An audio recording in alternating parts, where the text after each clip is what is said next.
Karras, the theme song from The Third Man. And hi, I'm Randy Credico, Randy Credico Live on the Fly here on WBAI. And of course, our home base, which is Assange Countdown to Freedom. It's one of those special episodes today, Assange Countdown to Freedom. We've got 60 of them at that website, AssangeCountdownToFreedom.com. You can see all of them there. And, you know, we have a wonderful group of people working on this, almost all voluntarily.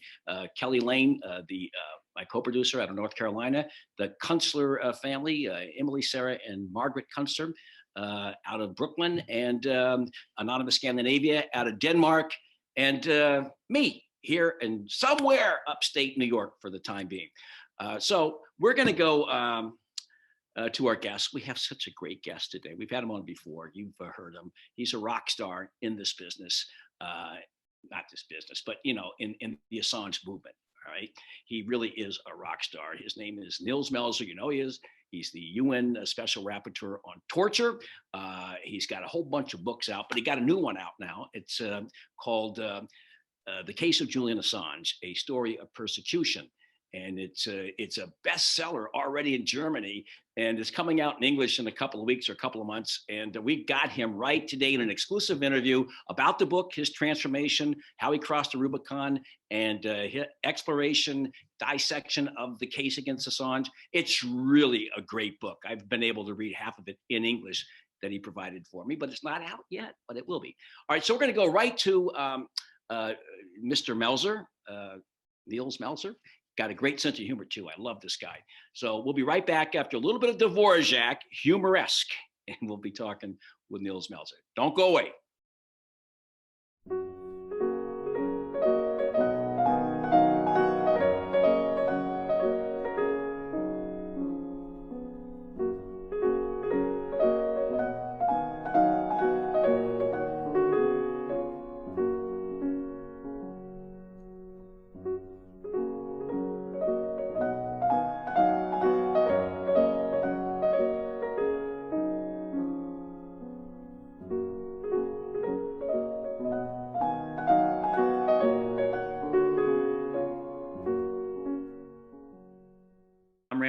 Randy Credico Live on the Fly here on 99.5 FM. As promised in the introduction, Nils Melzer, the Special Rapporteur on torture at the UN, joins us. Welcome back, Professor. It's great to have you on to discuss your book. I just want to say, this book here, it's not your first book. And your other books that you've written, they did very well in different languages. Targeted Killing in International Law, which won the Guggenheim Prize. Here's another one, Interpretive Guidance on the Notion of Direct Participation in Hostilities. And then the other one I want to mention is International Humanitarian Law, A Comprehensive Introduction. And that was from the International Committee of the Red Cross. It's their handbook. And so this is not light reading, I must tell you. It's not light reading, but they're popular. They do well. A lot of academics, a lot of different universities have it in different languages. And now the most recent book is The Case of Julian Assange, A Story of Persecution. Like I said, not light reading. I gather this is not light reading either, but maybe it is because, you know, it's not as didactic as the other stuff. Well, thanks, Randy, for having me back on the show. I mean, that book actually is different than the others in the sense that it's not a technical book for, you know, written by a lawyer for lawyers, but it's really written by me for the broader public, for anyone who doesn't want to wake up very soon in a world where it's become a crime to tell the truth. Well, can I say this first? Because you say this in the introduction, and then you can go on with that, expound on that. You say in the introduction, for a special rapporteur of the United Nations, writing a book is not really part of the job description, especially not a book about an individual. So the explanation is therefore ordered. So tell us what the explanation is why you wrote a book, Special Rapporteur on Torture, on one individual, that individual being Julian Assange. Yeah, I think people should know that, United Nations Special Rapporteurs are independent experts that have been appointed by states, by the UN member states, to report to the states about their compliance with human rights law, in my case, the prohibition of torture and other ill treatment. And so usually when I intervene with governments on a daily basis, I receive requests for about 10 to 15 people per day who would like me to intervene with their governments to prevent torture, to prevent their extradition to countries where they might be tortured, to improve their conditions of detention, to prevent the death penalty from being executed, or corporal punishment in some countries. So I do this all the time, but the way I do this is that I write diplomatic letters to those foreign ministers, and I have direct access to all foreign ministers of the United Nations. And I can reach them within 24 hours and try to resolve the case. And I ask questions and ask them to investigate those allegations I've received. Now, in this case, I've done all of that.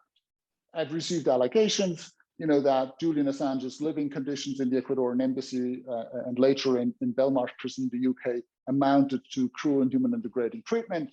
And I actually went to visit him, and I took 2 specialized doctors with me who have been examining torture victims for 30 years. And they independently from each other then examined him for 4 hours. And we came to the conclusion that he showed all those symptoms of psychological torture. And because I came to these findings, I wrote to the states involved and asked them to investigate this case and to respect, the treaty obligations they have. And they didn't do that. They refused to cooperate. And because they did, I could no longer advance within the system. I alerted the General Assembly in New York of the United Nations. I alerted the Human Rights Council in Geneva. I spoke to the governments directly, but they all refused to enter in the dialogue with me. It was like I was addressing a dark family secret, perhaps, that everybody knows about, but no one wants to talk about. Right. And that's why I decided to write a book and to actually ring the alarm and alert the public to what's going on. Well, that's the targeted audience out there. It's not just for the UN personnel. It's not just for governments. The targeted market here, our audience, is whom? It's the public at large. Wouldn't you say? Right. It's as I said, it's everybody who does not want to wake up tomorrow in a state where it's become a crime to tell the truth. Because that's exactly the point we're at right now. This case, Julian Assange's case, is not really about Julian Assange. Yes, it affects him, obviously, more than anybody else. But it is about our right to know what governments are doing with the tax money they take from us and with the power we delegate to them. Because they want to keep that secret. And they want to punish you if you tell the public what's going on. If you know about the dirty secrets that do exist, and about the war crimes, the torture, about the corruption, and you inform the public about it, they'll call it espionage, and they'll try and sentence you and put you away for life. That is what criminalizing the truth looks like. That's not what how it should be. That's why this book is so significant, I think, right now, because we are at a critical stage. I've done 59 shows on it. I feel like sometimes I'm trying to reinvent the wheel. I think that this book, which is a bestseller right now in German, it's the Case of Julian Assange, a story of persecution, is a bestseller in Germany. Congratulations on that. And I think this is something that we really need at this point in time, that will have a broad market out there that can, and it's going to be in English soon. And I must say that I congratulate you on writing this book. Do you want to talk about parts of that book? Because Sure. again, it's broken up into three categories or three parts. The part one it's called a glimpse behind the curtain, and how to miss an elephant. I like that part one, chapter one, how to miss an elephant. So tell the audience out there what that elephant was. Yeah, that's right. I mean, that really is, to my shame, I have to say I'm the one who missed the elephant in this case. Because when Julian Assange's lawyers first contacted me, I didn't want to get into this case. I felt like I saw this message, appearing on my screen that Julian Assange is asking for your protection. And I immediately had this visceral reaction of, oh, this is this hacker, this rapist, this spy, this, traitor. I'm not going to get manipulated by this guy. And I kind of just dropped that message. I didn't even get into this case.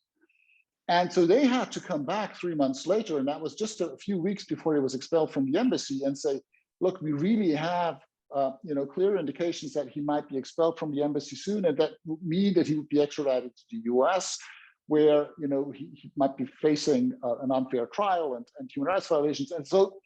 And they sent me a couple of pieces of evidence, medical opinions and other pieces of evidence.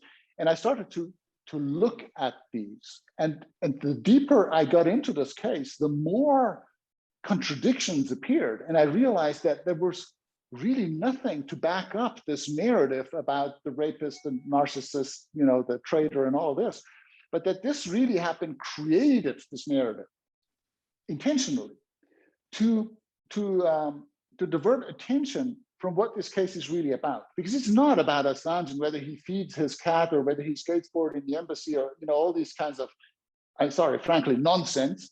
This is really about state secrecy being exposed by an investigative journalist who has come up with a mechanism that is extremely powerful, because it offers whistleblowers a possibility to transmit evidence for misconduct anonymously without incurring a lot of risk. And WikiLeaks, his organization, would then publish this evidence for the benefit of the public. And so that's extremely powerful. And governments immediately realize that if this proliferates, if there's not one WikiLeaks, but maybe 100 or 1,000 WikiLeaks at some point all over the world, then that's the end of our business model of secrecy. Because then actually you say you missed the elephant, but all of this was not clear to you in the beginning. Well, exactly. All of this I missed in the beginning. I just had this narrative in front of my eyes of, oh, Assange, this is this bad guy, you see? And so it made me miss the elephant in the room, which is the things he has exposed. Because, yes, Julian Assange is important as a person as everybody else is. But for all of us, by and large, what's important about this case is what he has exposed, because that affects all of us, and all of our lives and the lives of our children. Will we be able to know the truth about our governments, in 10 years from now?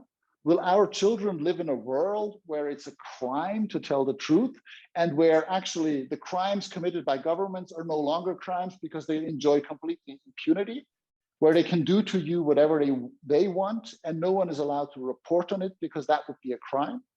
I mean, that's not the kind of world I want to leave to my kids. But what was so shocking about this, that I myself, as a mandated human rights expert, who's trained and for 20 years has been asking all those uncomfortable questions, I was basically deceived by this public narrative that has been spread about Julian Assange for 10 years.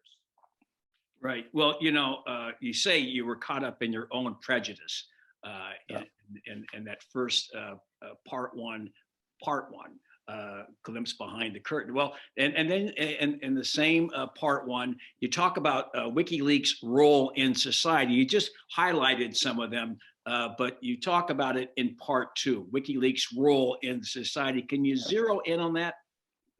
Yeah, well, I think, any society needs truth, right? Because, if there cannot be power without truth. If you allow people to govern a country and they are not to be held accountable, they're not accountable to the people, then what you get is a dictatorship. That's just programmed. And so that's why we in a democracy, we always need a free press, the so-called fourth estate, that oversees government business and informs the public about misconduct and any problems that might arise, so we can correct that through democratic channels. That's the role of the media. Now, we can see that after 9/11, the kind of corporate media and established media has become so close with governments that they are no longer capable of actually critically and objectively report on misconduct by these governments. The war in Iraq and Afghanistan and the crimes that have been committed in that war on terror. There was very little reporting on some of that, and we then have WikiLeaks coming in and filling that space. So that's the point here, that WikiLeaks is an organization that exists because the established media has left that space. They have not fulfilled their function sufficiently to inform the public about what's really going on behind the curtain. Well, you also have a part in this, in that part two of part one, on the difference between confidentiality and secrecy. Can you elaborate on that? Yes, of course. Confidentiality is something we all need. We need our privacy. In diplomatic negotiations, you will need confidentiality to create a protected space where you can, have confidence-building measures and basically come to an agreement on how to resolve an international crisis or something like this. All of this is necessary, but confidentiality does not mean that you're removed from the rule of law. Secrecy means precisely that. Secrecy actually removes certain acts from public knowledge altogether. It's not that you enjoy confidentiality, but you actually enjoy impunity. So basically, you can do whatever you want, no one will ever know, and people who want to expose it will be punished and put in jail for the rest of their lives. That is secrecy. And by and large, unfortunately, what we have today is secrecy. So states are increasingly trying to criminalize, telling the truth and to protect their business through secrecy laws. Right. And so now you say that another line here is WikiLeaks and Assange, they have been a safety valve, right? You use the term safety valve.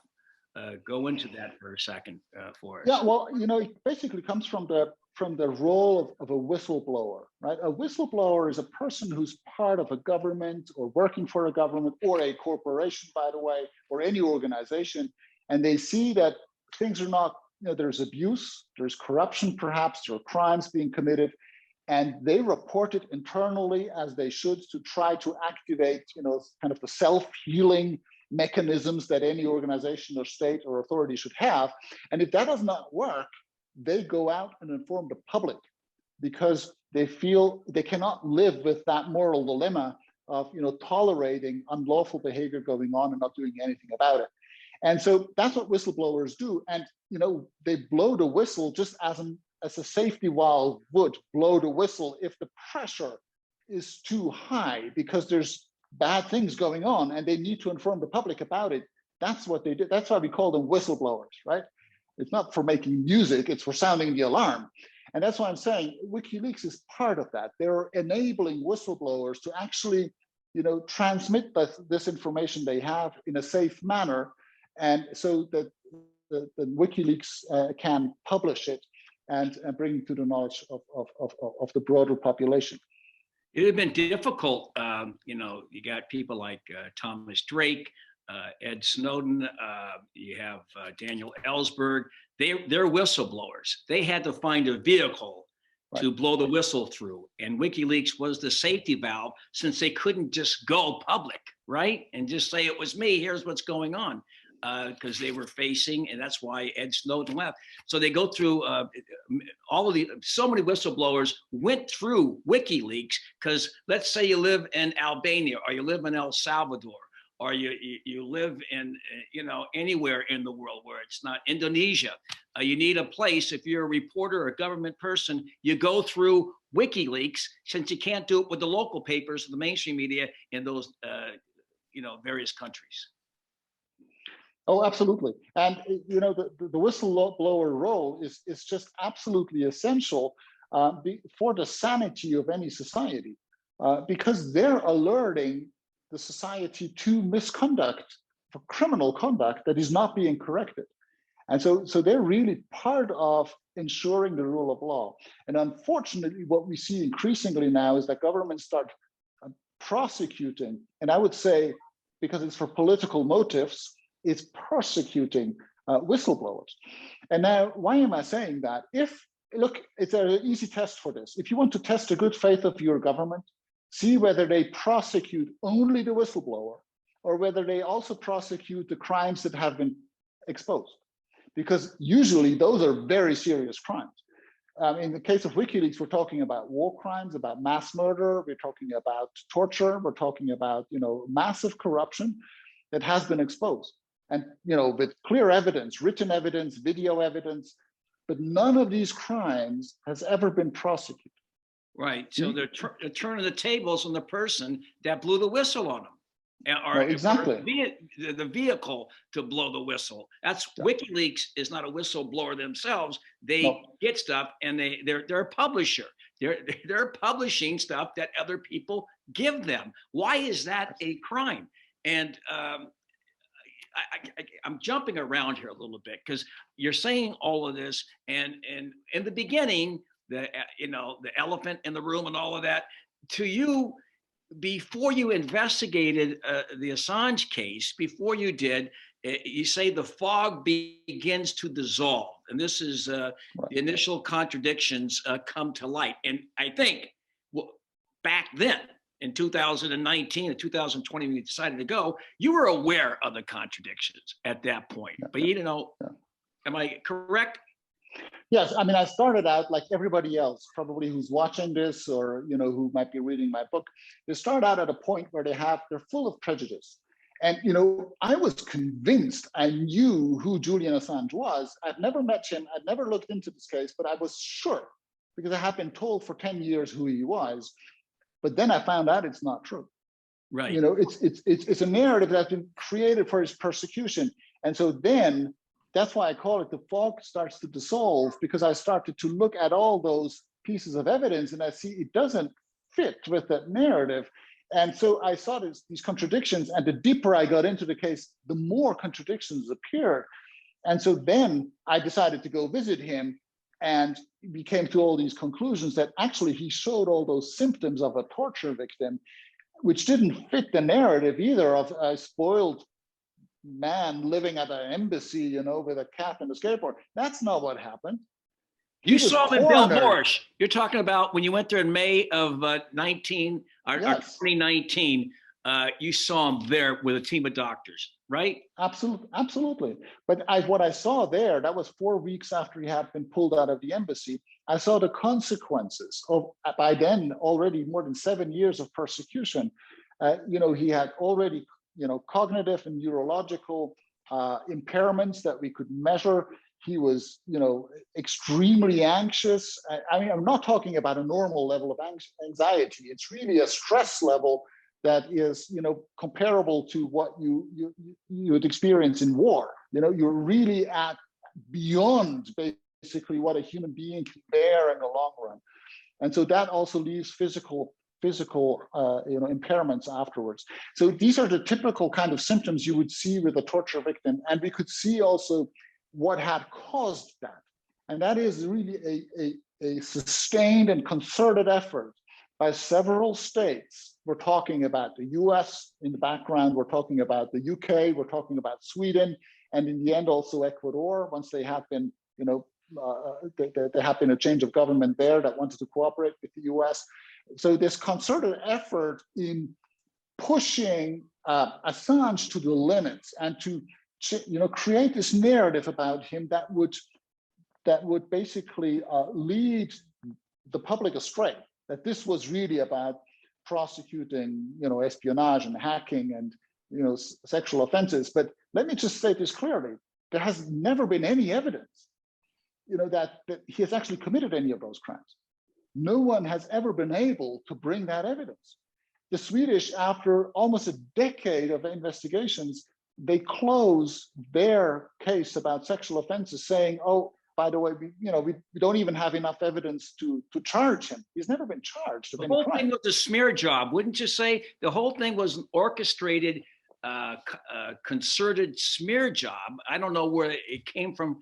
You say that started after his first release of the war logs back in. Right, immediately after that, within a few weeks, it started out certainly with the sexual allegations in Sweden.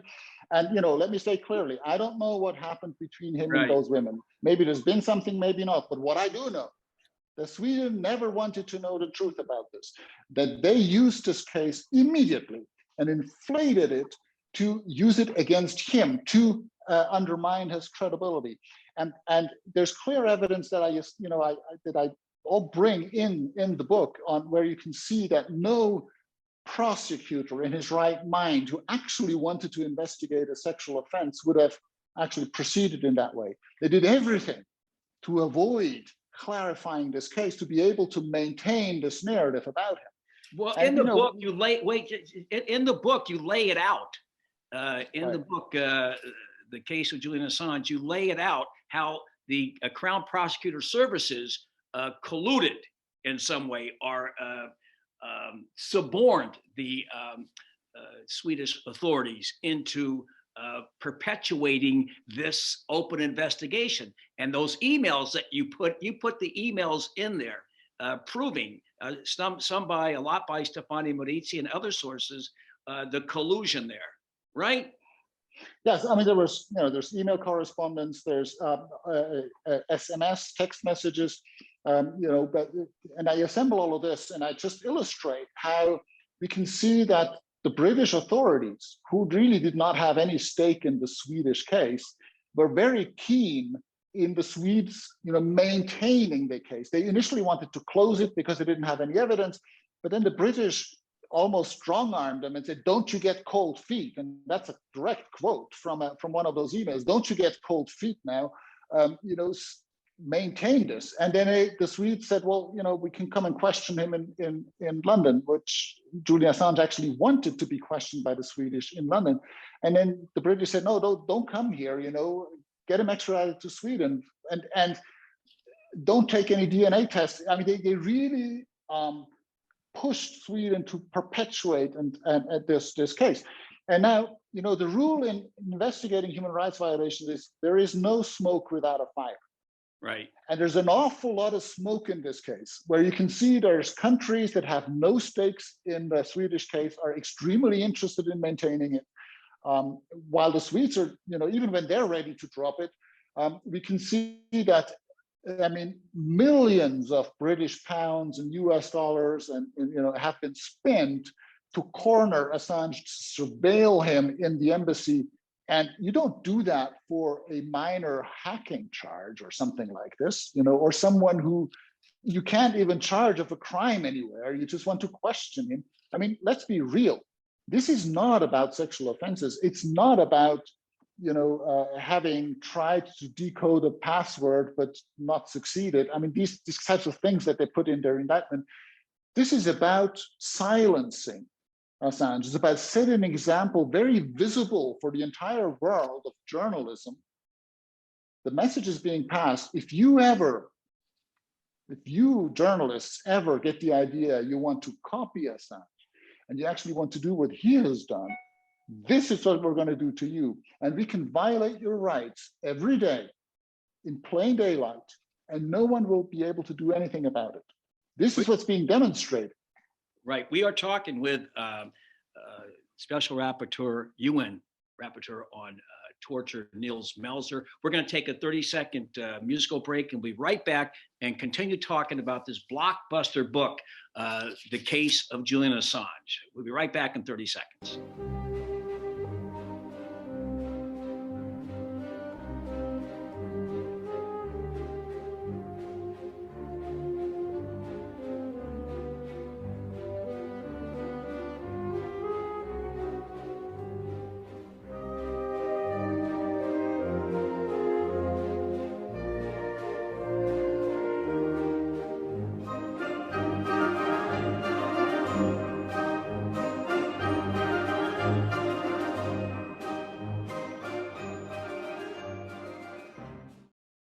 Okay, we're back talking with Nils Melzer. I'm Randy Credico, live on the fly here on 99.5 FM in New York City, WBAI.org.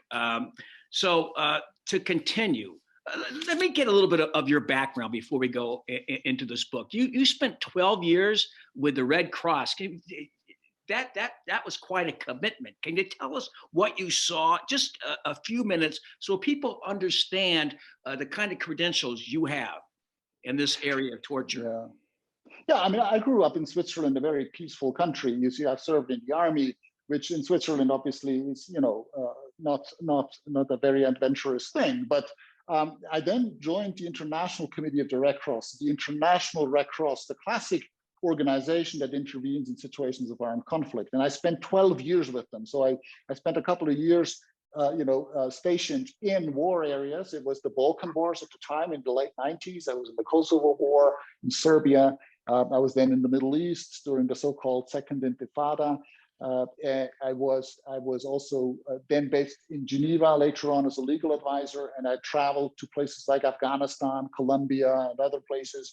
And what I did is to visit prisoners of war, I've visited thousands of them, to visit refugee camps, interview them about the violations, war crimes that have been committed that they may have witnessed. I wrote reports to governments about this, and so I've really been working on this, since the late 90s. I've been working actively in the field, practically, as a legal advisor and as a delegate of the Red Cross on investigating crimes like this. So the Assange case, when I investigate a torture victim or when I visit a prisoner, I know what I'm talking about, to be honest, because it's not that I'm going to be misled or manipulated. I've visited thousands of political prisoners. So, right, you've seen them and you went in, and this is when you crossed the Rubicon after you visited him. You talk about that in the book, the Case of Julian Assange. So crossing the Rubicon, we know, was when Caesar came back into Rome, 2,000 years ago, and he didn't go back. And that's when you crossed the Rubicon. Tell us about that, crossing that Rubicon into the Assange case. I mean, crossing the Rubicon is really a symbol for, passing a point of no return, where you're confronting the powers in place. And that's really what I did, because I so far I had always believed that Western democracies were my allies in my fight against torture, you see? But I saw in the Assange case that, even Western states can make mistakes and, war crimes can happen and so on. But then I thought, well, I will bring the evidence to them, and then we have the democratic institutions to investigate these things and, take care of them. But that's not what happened. What happened is that those states refused to enter in a dialogue with me. And so I had to inform the public about this. But then I knew that if I step out in public and I tell the truth, well, I'll expose myself as well. And I will make clear that I'm not gonna, play game and try to suppress and be complicit in a crime like torture, as is being practiced in the case of Julian Assange, and being complicit in setting an example that criminalizes telling the truth. And so when I stepped out in public and kind of rang the alarm, I knew that there was a point of no return, because I now had exposed myself as well in the role I was going to take in this case. Right, and so there you go. That's in part two, or going into part two. We discussed in part two here anatomy of a persecution. We talked about the sweetest part. Now let's go into the Ecuadorian embassy asylum. You got that broken into 5 parts. You got the Australian declaration of abandonment, all the way through British plans to raid the embassy. That experience in the Ecuadorian embassy, you go through thoroughly in part 2, anatomy of a persecution. Could you lay that out for us?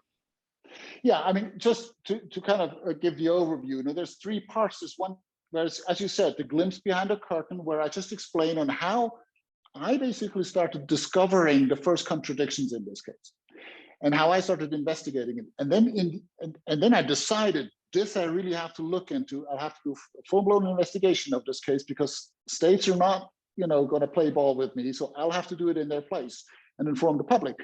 And so that's the second part, the anatomy of a persecution, where I basically really go into looking at all the components of this persecution and what has been done to him in Sweden. And I go fully into depth there and bring all the evidence. And then I go into the persecution during the extradition trial between Sweden and the UK. And then I go into the, how he's been surveilled and threatened and harassed in the embassy to the breaking point. And then how he's been expelled without any due process of law. And then I also look at the judicial proceedings in the UK, which, I'm a professor at a UK university of international law. So I would never expect the UK, which is the classic rule of law country, to violate the due process principles in a legal proceeding. But they did. I mean, they've had judicial bias. They've had, conflict of interest. They, denied access to his lawyers, to his legal documents. I mean, they've isolated him without any need from the public.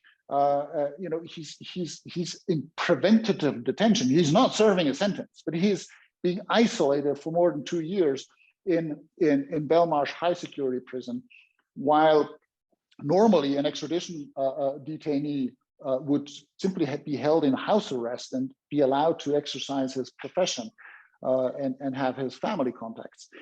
So that's really the anatomy of a persecution, where I show all those different strands of ill treatment that have accumulated in the last 10 years in his case.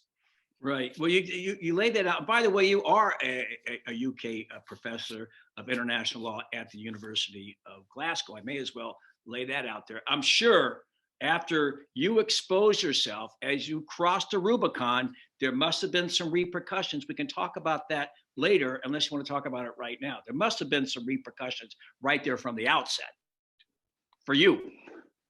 Well, I certainly was made, it was made clear to me that that was not appreciated. The Western states really would like me to look at, states in other parts of the world, but not to, look too closely at their own issues with the prohibition of torture.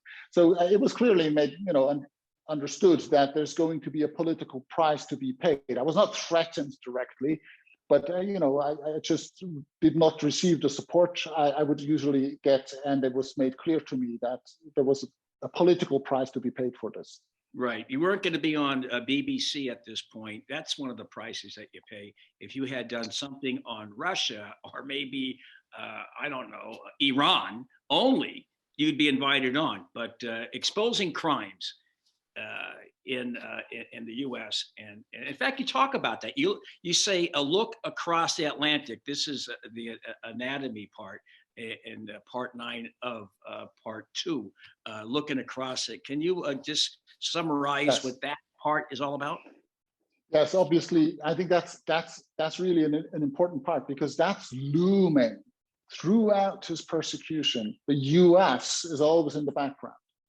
The U.S., and its little ally Sweden, and its small ally, UK, by comparison of the power and the sheer size and might that the U.S. has, and that's actually the driving force behind all of this.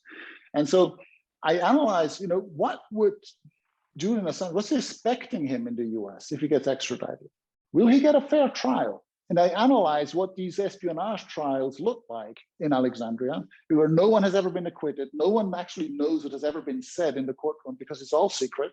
Where the defendant doesn't have access to his evidence. Where there's enormous pressure, and where you could reasonably question whether a jury that's recruited just next to Washington, in a national security case, is likely to be biased, because most of them will have some ties or even work for government, or their family has ties to the government, or their friends do. So there's so many aspects of that trial that are clearly unfair, but you can just simply say it's impossible in a proceeding like this, that Julian Assange would get a fair trial. On top of it, he's being threatened with a prison sentence of 175 years in prison conditions that we know for national security detainees mean absolute total isolation, which is completely inhumane, and that this would be done without parole until the rest of his life.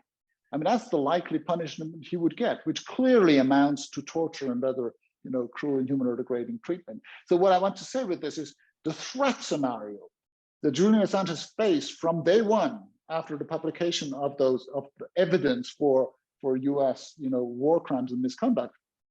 The threat scenario is so serious that it makes you understand all his moves, that he didn't want to get extradited to a country, Sweden, which refused to guarantee that they would not extradite him to the US.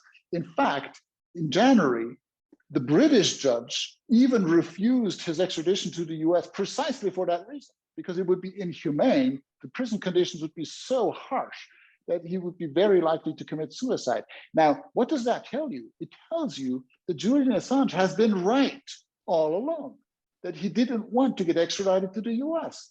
And that's why he didn't want to go back to Sweden, because Sweden refused to guarantee they would not send him to the US. And Sweden has sent and handed over people to the CIA, before without any proceedings. So see, he was right to be afraid of that. That's why he didn't want to, come out of the embassy, because he feared he would be just handed over to the US. And all the irregular renditions were still clearly in his memory. So actually, the first instance decision in his case in London in the 4th of January this year confirms that he has been right all along, and that the prison conditions in the US indeed are inhumane. Yes, and he also, he foresaw this. There's no question about it. You mentioned the special administrative measures called SAMs. You go into that a little bit and how that would drive somebody crazy. The isolation. You're a specialist in this. The isolation and compounded by the SAMs. What would that do to an individual like him that's already frail? Well, you see, solitary confinement in itself, by international standards, UN standards applicable in any kind of detention, solitary confinement is prohibited for more than 15 consecutive days. It's considered to be a form of torture or ill treatment. I mean, Julian Assange is far beyond that. I mean, even if you don't count his isolation at the embassy, he's already 2 years in Belmarsh prison. And for most of that time, he's been in de facto solitary confinement.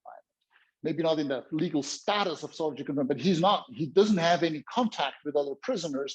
He's 23 hours alone in his cell. And it is prohibited for a reason, because we are social beings. We need human contact. And that's precisely why people are being isolated. So you can break them. People start to become unstable emotionally. They become unstable mentally. They start to turn in circles. Their anxieties take over. They can no longer sleep. They get into kind of an extreme level of stress. That is, you're on constant adrenaline, and that really wears down your physical nervous system. So it's a very serious thing. Obviously, if you're isolated for 1 hour, you won't realize that. But many people now, actually, with COVID, they start realizing that being locked up in a room, for several weeks is not fun. And then it's not, but they still have TV and they have, social media and all of this. Now you don't have that. And so people, perhaps now they can start, realizing you start spinning in circles. And that's precisely what you see if you visit people that are in solitary confinement. It's very difficult to have a structured discussion with them, because they have so much in themselves that they want to get out, but they can't take in what you're saying. And so it's very difficult to get them to calm down and have a normal conversation. And that's part of that I observed also with Julian Assange. Well, so you were there, I think, here in May, this next month. Is a 2-year anniversary since you went there and visited him. You did watch the show trial, or at least whatever you call it, the two facets of the extradition hearing. And what you saw, there were pictures of him out there. Somebody put some photos. What do you think, has it been made worse from the 2 years since you last saw him? Did you see anything identifiable, or can you just conjecture that the condition is much worse now? Clearly, it is much worse. I mean, the doctors told me, that's the 9th of May, 2019. They said, this man needs urgent relief. He's being, exposed to arbitrariness, to enormous stress and anxiety. He is rightly extremely afraid of being, irregularly, handed over to the U.S. To a life without any prospect of freedom.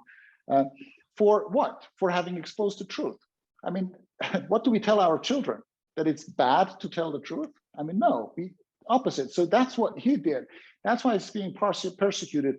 And they told me, that's 2 years ago, he's in such a bad state that if he doesn't get urgent relief, he will enter a downward spiral very quickly. And that's what he did. 9 days later, just over a week later, he was transferred to the medical department of Belmarsh Prison because he was no longer able to participate in court hearings.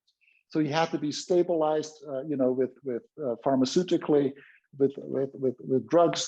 And so that's basically, and now he's in this state where he is, being isolated and treated with all kinds of drugs to stabilize him. But at the same time, his isolation continues. Right. And that is something that erodes the personality, erodes the resilience of a person very quickly. We are talking with Nils Melzer, Special Rapporteur on Torture at the UN, and we're talking about his new blockbuster book. It'll be out in English in a couple of months, and it's The Case of Julian Assange, A Story of Persecution. Now, we've talked about the first two parts of this book, and then you go to part 3. It's fighting for the truth. We got about 7 or 8 minutes left, so let's go through this fighting for the truth. You got it broken down to government denial of reality. You got it, the collapse of the Swedish case. You got it, public opinion begins to turn, British torture by attrition. So let's go through that over the next 7 or 8 minutes. The part 3, fighting for the truth. Yeah. Well, you see, I found out myself, I investigated the case, I found all this evidence, I confronted states with it, and now they responded, they reacted with a complete denial of reality. And so now my task was to inform the public, and that's what I call fighting for the truth. I had to find ways of informing the public what's going on, not just about Julian Assange, but the Julian Assange case brings evidence for how our governments work in practice, how they basically abuse the secrecy privileges they have to persecute people like Julian Assange. And so this is what this part really does. I basically tell the story about how I initially went public with this and the reactions I got, and also how important it was. At some point, I confronted Sweden with a lot of the due process violations that they had committed and the contradictions in their proceedings, and I asked questions publicly to them, and their reaction was to close the case. They said, "We have no further observations. Basically, we don't want to talk about this with you." But 6 days later, they closed the investigation because they realized, I suppose they realized that I've asked 50 questions that were very uncomfortable for them. And, maybe they've had answers to a couple of them, but there's certainly, a couple of dozen questions which were clear evidence for grave violations of due process, which showed that there was an ulterior motive behind all of this that could not have been, finding the truth and justice, and which were really instrumental in destroying the credibility and reputation of Julian Assange and keeping him basically blocked in that embassy and unable to defend himself. And so when that procedure collapsed, all of a sudden people start to think, okay, so, he's been arrested. If the Swedes close the case, although they could actually now extradite him. He's in a British prison. They could go to question him. They could ask for the extradition. They could have him now. But now that they could have him, they closed the case. When always they claimed they cannot prosecute him because he's hiding in the embassy. Now he's out, they closed the case. So people started asking themselves, well, if that's really,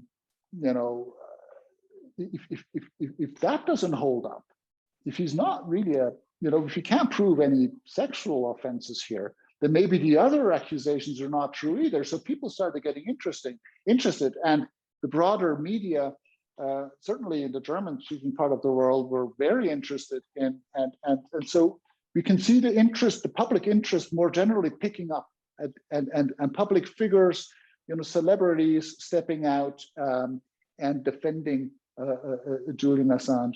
And that's also when I decided then to write the book, because I couldn't succeed in my interventions with governments. And so that's really a game changer, where the Swedish proceeding is closed, and where we're starting to see more interest from the public. But at the same time, we also see the extradition trial speeding up and coming to a point where his extradition to the US would be a much more close reality. Right. You think, let's say they're going through the appeals process. He's been there now in this jail for 2 years, more than 2 years now. 7 years he was in the Ecuadorian embassy. And so now how much longer can he actually take with this as it goes through the appeals process? And what's the motivation? Is just to neutralize him as long as they can? Well, it would certainly seem like that. Sometimes said that, oh, well, you see the rule of law functions, it works, that the British have refused his extradition, so all is fine. We don't have to look into these procedural violations. But, really, if you look at it, why would the judge come to the conclusion that it would be inhumane to send him to the US to solitary confinement and then send him back to solitary confinement in the UK? I mean, where's the logic in this? Where he doesn't need to be held in solitary confinement, where he could just be put in house arrest if all you want is to ensure that he doesn't escape. So in case he's extradited to the US, he will still be there. You can put him in house arrest. There's no legal basis to detain him in a high security prison. I mean, even economically, it's expensive to hold someone in a high security prison. You only do that if you really want to do that. And why do they want to do that? It's not to prevent his escape. It's not necessary for that. It's because they want to silence him. Because obviously, if he's in a single cell somewhere in a high security prison, he can't talk to anybody. He can't have access to internet. He can't have contact with his family, with his lawyers, with his legal documents. That's what's wanted, obviously. And that's really what's going on here. And now what we can see is that, yes, it's now in the appeal process, and that initial judgment was actually quite dangerous because it confirmed the whole narrative, the whole rationale of the US indictment, of investigative journalism effectively becoming espionage, becoming a crime. And that has been confirmed by the British court. They said, it's not a political offense. Yes, it's extraditable. Yes, what he did is a crime. It even would be a crime in the UK under the Official Secrets Act. And so they confirmed all of that, which is very, very important for any other journalists in the world, because it means if they expose, US secrets or British secrets, they will become criminals, and can be extradited to the US or be tried in the UK. And in both jurisdictions, under the Espionage Act and then under the Official Secrets Act, there is no public interest defense. So you can't say as a journalist, yes, I did publish something that's classified, but it's evidence for serious crimes. And that's why I did it, because it's in the interest of public to know that. Well, no, it's not admissible to make these types of justifications under these two pieces of legislation. So this is what this judgment did. And then it didn't extradite Julian Assange for medical reasons only. Now, what's the catch in this? The thing is,